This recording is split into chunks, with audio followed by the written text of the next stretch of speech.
Brought to you by ZX Cough Syrup.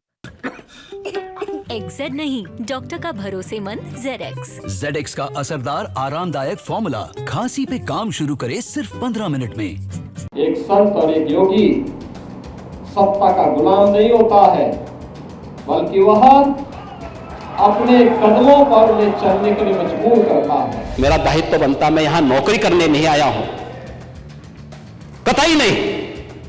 मैं यहाँ पे इस बात के लिए आया हूं कि अगर वो करेगा तो भुगतेगा भी फिर, और इसीलिए मैं यहाँ पे आया हूं कि हम लोग उससे लड़ेंगे। ये लड़ाई हमारी सामान्य लड़ाई नहीं है, ये प्रतिष्ठा की लड़ाई भी नहीं है।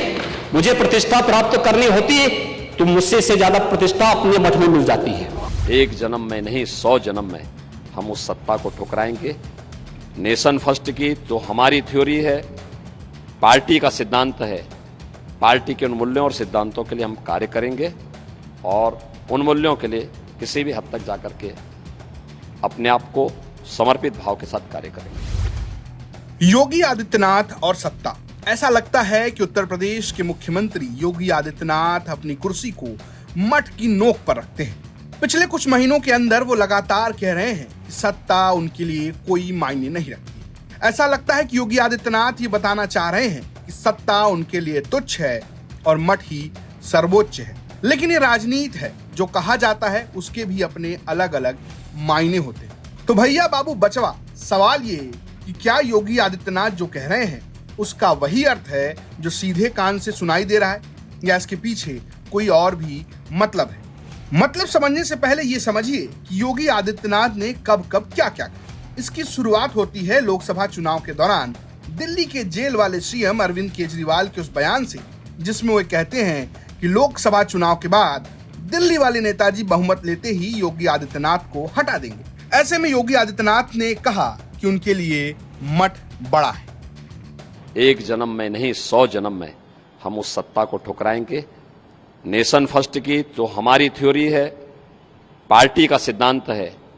पार्टी के उन मूल्यों और सिद्धांतों के लिए हम कार्य करेंगे और उन मूल्यों के लिए किसी भी हद तक जाकर के अपने आप को समर्पित भाव के साथ कार्य करेंगे। लोकसभा चुनाव में यूपी बीजेपी ध्वस्त हो गई।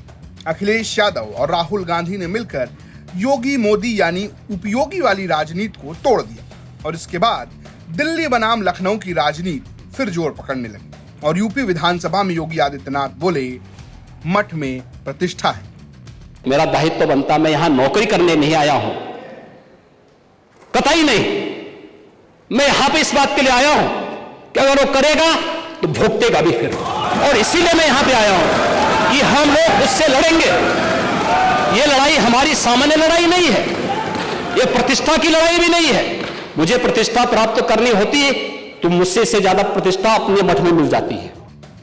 एक महीना ही बीता था कि चंदौली में संत और साधुओं पर बोलते बोलते योगी एक बार फिर याद दिला गए कि संत और योगी के लिए सत्ता छोटी होती है। एक संत और एक योगी सत्ता का गुलाम नहीं होता है, बल्कि वह अपने कदमों पर उन्हें चलने के लिए मजबूर करता है।